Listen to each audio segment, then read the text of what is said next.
All right, back at it, and I've been covering Springfield City Council for 12, 13 years or something. And even though not doing terrestrial radio at this moment, who knows, maybe we could syndicate it. But I figured I should continue to do this. It's a public service. While it's not the name that we started over a decade ago, maybe we call this the Council Corral, but it's a review of last night's Springfield City Council Committee. Well, no, it wasn't a committee. It was a full council meeting. So how did this happen with last night's 2-hour meeting? Well, there was a lot of different zoning issues that they brought up. We're not going to tackle that because we could spend an entire 5 hours on zoning. But they did eventually get through that. And last night for the full city council, they heard the treasurer's report from Treasurer Colleen Redpath-Fager. Thank you, Mayor Busher. The Treasurer's report for the corporate fund for the month of September, beginning balance $73,498,760. We took in total receipts of $21,105,715. We had total disbursements in the month of September totaling $27,394,493, which left the corporate fund ending balance in the month of September at $67,209,982. The ending general fund balance includes $18,320,828, which is the September ending balance of the ARPA money. Thank you. That concludes my report. So, again, the treasurer's report there, last night's Springfield City Council meeting, you had Mayor Misty Busher, then move forward with another just brief presentation here. It's always fun to hear when young people get involved. First, I'd like to introduce to you Chief of Staff Disco with the Mayor's Youth Council. And he gets up, and him following to the podium, scores of young people. Just scores of young people. And each one of them Mayor, announce Alderwomen, themselves. Aldermen, everybody else, this is your Mayor's Youth Council, and I'm going to let everybody introduce themselves and give a little bit of what they're going to do. Again, we're not going to necessarily hear all of that. If you want to check this out, you can watch the entirety of the 2-hour meeting at the city's YouTube page. IL Springfield is their YouTube page where they stream live the meetings Tuesday evening, but you can also watch it anytime you want if you want to get the entirety of it. But with this particular review, the Council Corral, I guess is what we're going to call it, it's just a truncated version. So let's continue on with a presentation that's not about youth leaders, but instead about something a little bit, I guess, more mundane. Equally as important, but less glamorous, we now will bring up the healthcare premiums for the city of Springfield.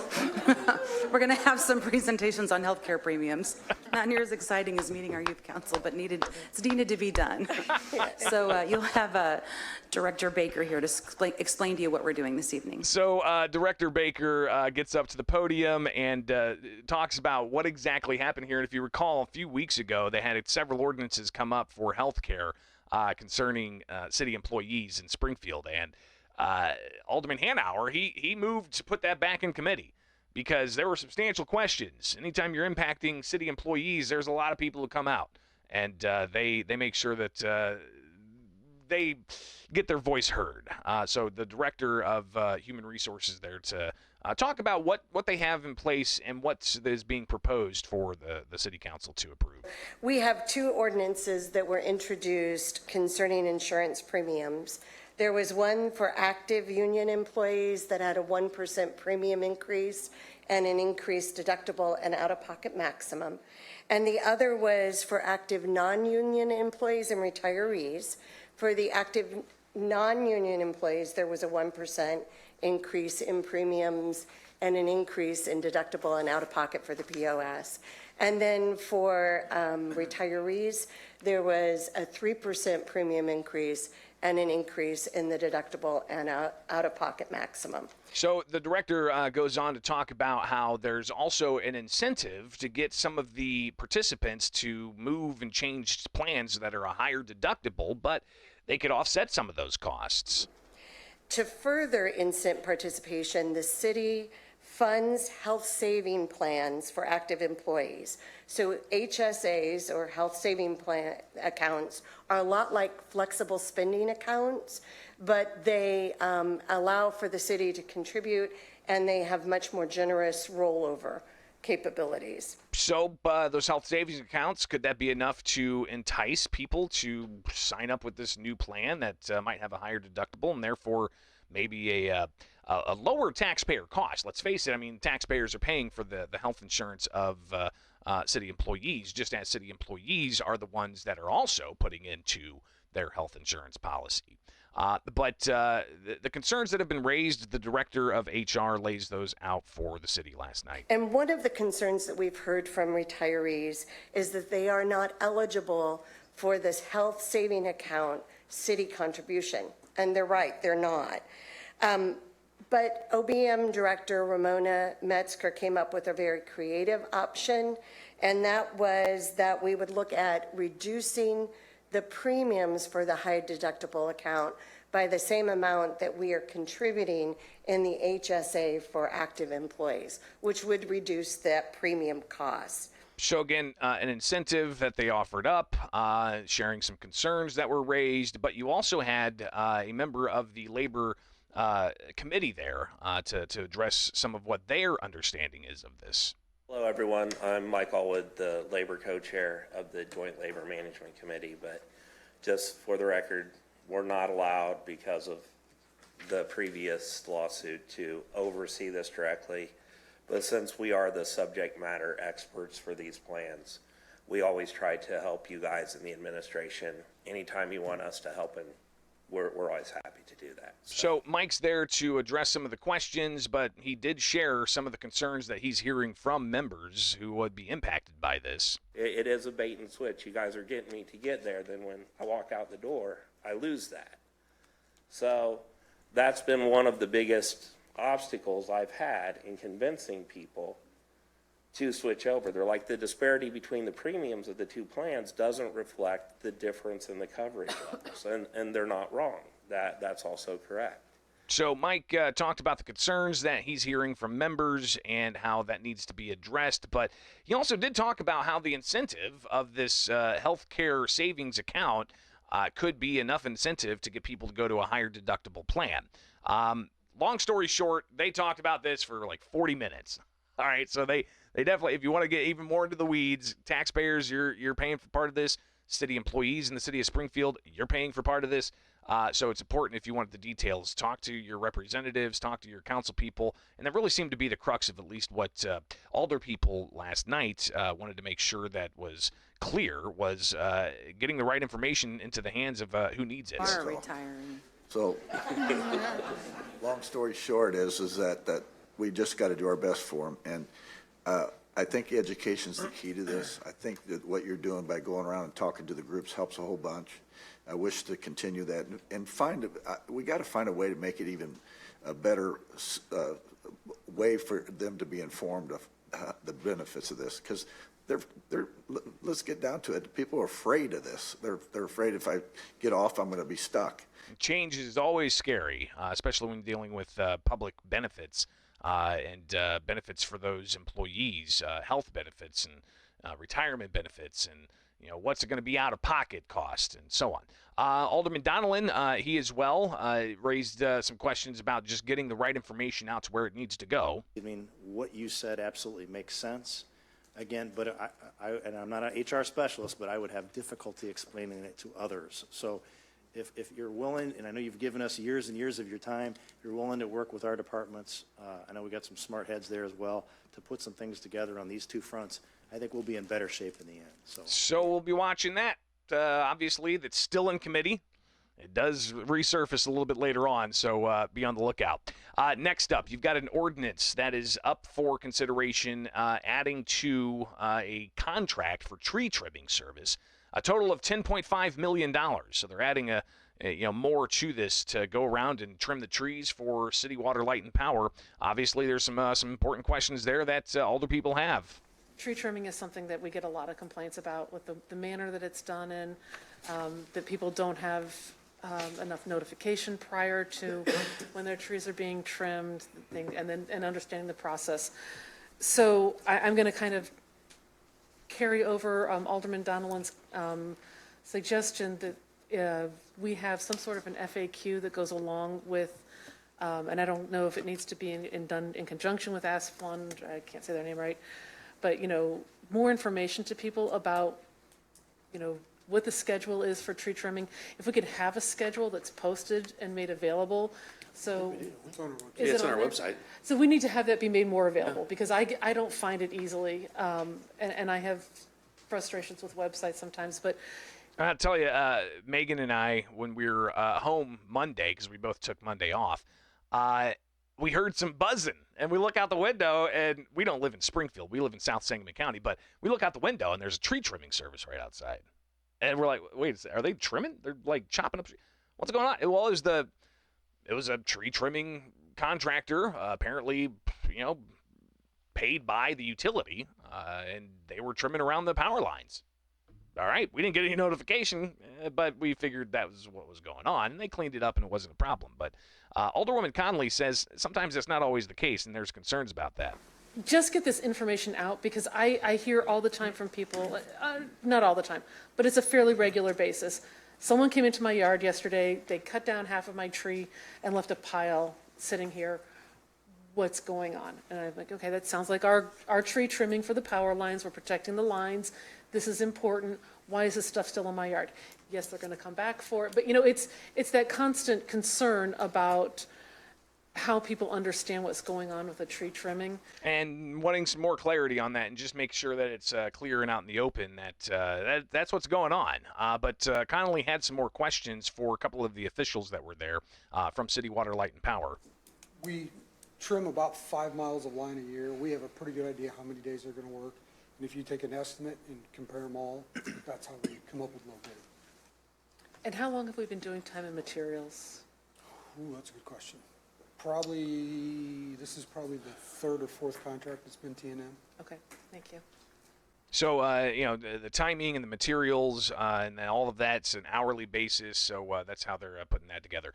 Continuing on, again, from a 2-hour Springfield City Council meeting last night. This is, I guess we're calling this the Council Corral. They also had a measure up for consideration about a new inspector general. So this is who, takes complaints about city business and maybe some conflicts of interest that older people may have, or that the city department head might have a concern about how they're conducting their business. They complain to the inspector general. We've had, I believe it was Roger Holmes for years, and we have these quarterly updates where we hear about investigations that we may not have known about.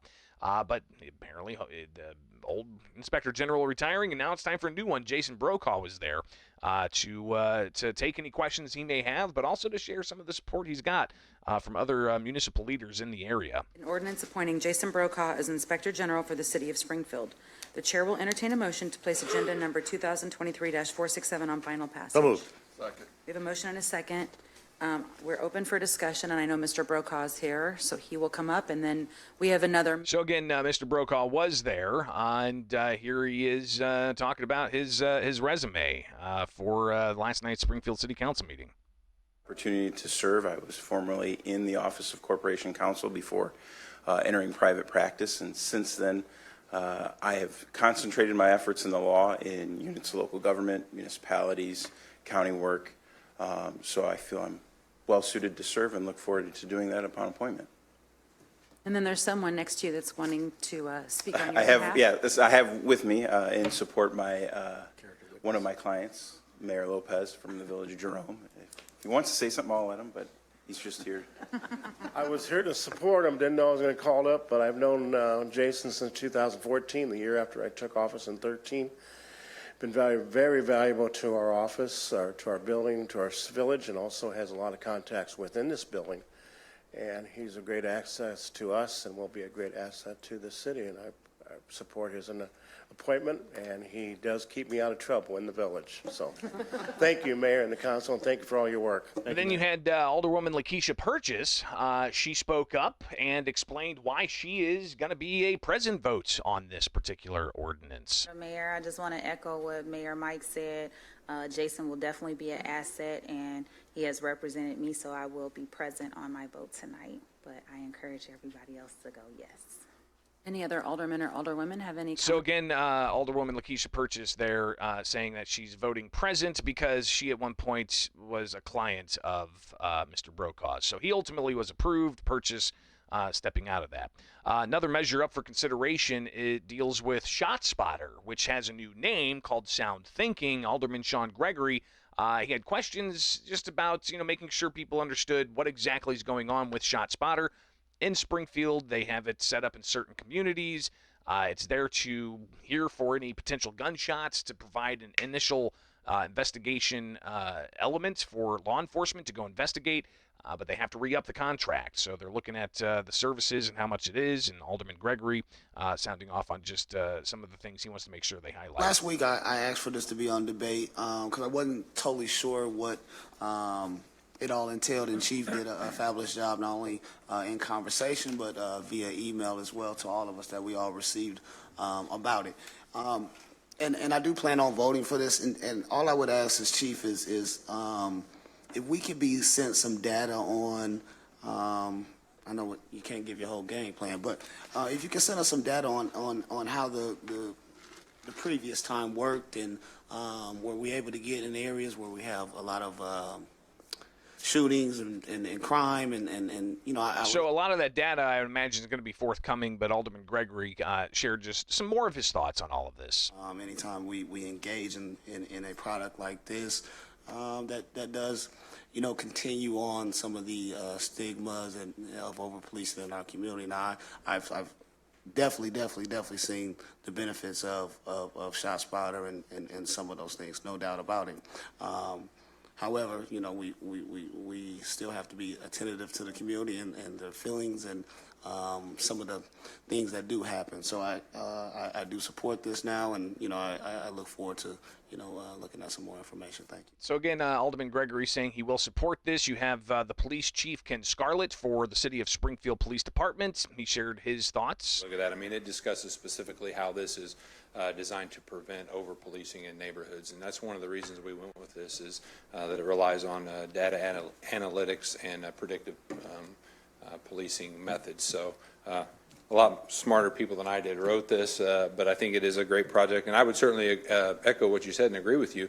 If this is not working how it's designed to, then we shouldn't be paying for it, and I think that's important. As the leader of the organization, it's my responsibility to ensure that what we pay for is working properly. So I'll certainly work to get some sort of statistics as far as the success of this program. So I imagine we may hear more about that from the Springfield City Council chambers. Moving on, you've got more that was discussed about the insurance situation that we earlier touched on. So they got through all their business, they approved things, they moved on. Alderman Hanauer, he said that, should we go ahead and move that insurance measure, the two insurance measures, and get those voted on? Here's how that played out. Thank you. Mayor, Yes, sir. did we want to pull the insurance, the two insurance? Depends upon if you're ready to vote tonight or if you want to have a special meeting next week before the committee of the whole. Well, we do have that timeline Mr. Allwood referred to that we have to have the we need to package to our kind of move employees on 'em. by. So The council can have a special meeting prior to the committee of the whole meeting next week at 5:30. all right. Or you can do it this evening, whatever the council would prefer. Well, I guess if we vote to bring it out, I guess hopefully we would have the votes to pass it then, right? I'd like to hear from some people now that they've heard this presentation tonight. All right, that's fine. Special meeting it is. All right, Special meeting it is. So expect a special meeting next week before the committee of the whole, where they'll just deal with this particular issue. Moving on, you've got some citizens that were there to address the committee. One in particular, we'll let them announce themselves so that we hear who it is. I am Muriel McDaniels, and I represent L&M Gymnastics. and kids. Pardon me. More importantly, I represent the children that have served our program, past and present. And last year, this governing body voted for us to receive funds from the cannabis and the TIF grant. That did not come to pass. There was not much communication with the Department of Economic Development after the article was put in the newspaper. So there was just a lot of things that, communication-wise, that did not happen to enable us to, go the next step. So what's she talking about? What newspaper article? If you look at the Illinois Times, and their website is illinoistimes.com, you'll be able to see just exactly what she was discussing about the issue of, marijuana tax revenues. Because, of course, the state taxes cannabis upwards to 40+%. That's split a whole bunch of different ways from the state. I think like 25% goes to communities that have been impacted by the war on drugs, for instance. But local governments can also tack on sales taxes. And that's the amount that we're talking here. The Illinois Times delves into this. Dean Olson writing the headline, Marijuana Money Mistakes. Good alliteration there. But audit of new city grant program finds many inconsistencies. And you can go through and you can read this. This was published about 6 days ago. But it goes on to say that Mayor Misty Buscher, who beats incumbent Jim Langfelder in the April election, said that she put a pause on the program, including a second round of grants for at least several months while her administration fixes problems that caused the program to operate haphazardly under the Langfelder administration, they said. About $493,000 in cannabis sales taxes is available to distribute, the IT says, and 16 applications for business grants were filed. And you've got an internal audit conducted by the Springfield office of Sikich, a Naperville-based firm, and commissioned by the Bush administration after Yazel encountered inconsistencies in the program, and it found that the grant applications filled out by businesses, quote, did not help clarify the confusion that hampered the program. So clearly, this program's on pause, and that's something that this business owner, who has a business that helps young children get the spirit of dance and gymnastics, and she said that it's harmful that they feel that they've been dragged through an unnecessary situation here.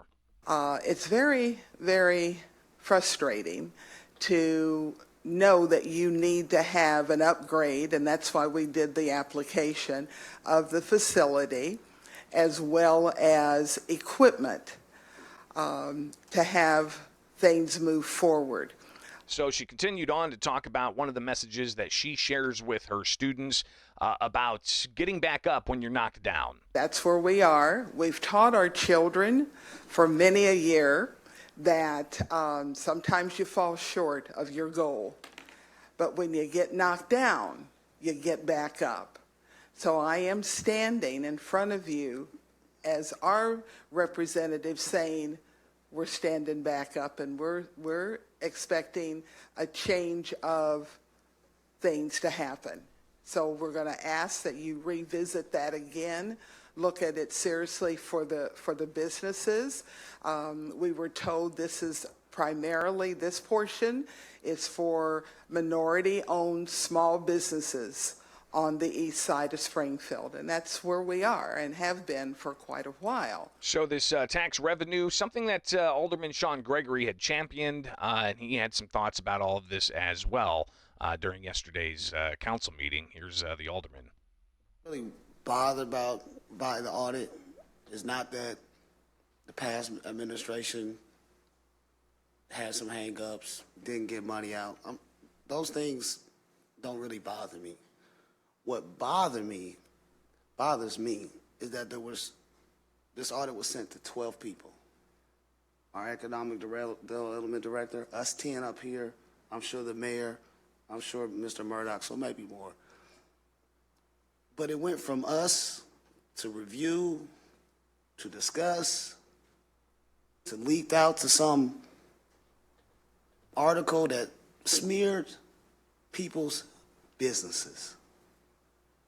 They smeared people's names, lies, mistruths.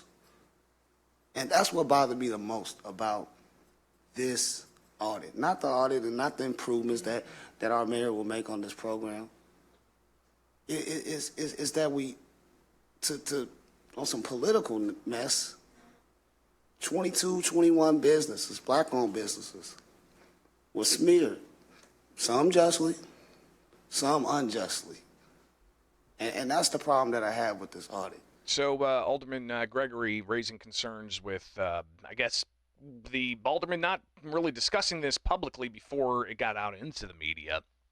That's how it works.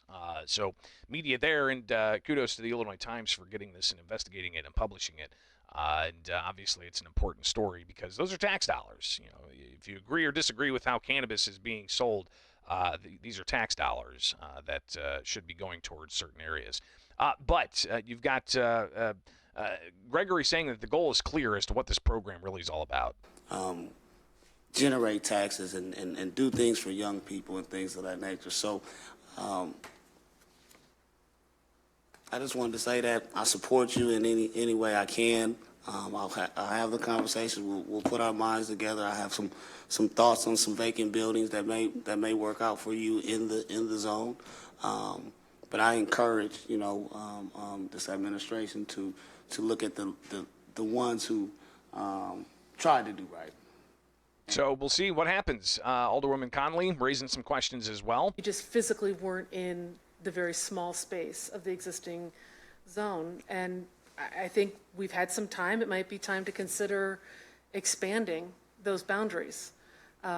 We have, the state of Illinois has a disproportionately impacted areas map for the city of Springfield that is significantly more than wards 2 and 3. And it may be that we're clearly missing some minority business owners who, and I don't know exactly your location, I don't know how it would track with that map, but I think that's something that we probably need to put on our plate to consider is the city spreading this program out so that we track with where the state has also identified. There are disproportionately impacted areas throughout the city of Springfield. So clearly, we're not hearing this for the last time. That's obvious. But at the end of it, you've got the city saying that they're going to do what they can to address this. Here's the mayor with Val Yazel, the city's economic development director, and this business owner. Mrs. McDaniels, please make sure that Director Yazel has your contact information so we can follow up with you. And I don't know if you remember this, but I have a 29-year-old who took tumbling at L&M, so. All right. Yes, ma'am. Okay. And I get that a lot, people, because we do have a history. And it's not just the children now. We're in the second and third generation. Yes, ma'am. She doesn't have kids, but she could, so. That's all right. That's all right. I wanted you to know, my 45 and 48-year-old daughters took L&M. from dating yourself. gymnastics. So we know that. We have someone in the crowd that doesn't. That's pretty we don't need to incredible. know you, So but that it's is okay. your council meeting from last night. Council Corral, I guess, is what we're going to call it here with Bishop on Air. Thank you all for taking part. Listen, typically the show's not going to be that long, all right? But Wednesdays, if we got a council meeting to review, we'll do this as a bonus. So it's just a nice public service announcement for those out there. The Council Corral. I'm Greg Bishop, Bishop on Air. Have yourself a great rest of the day.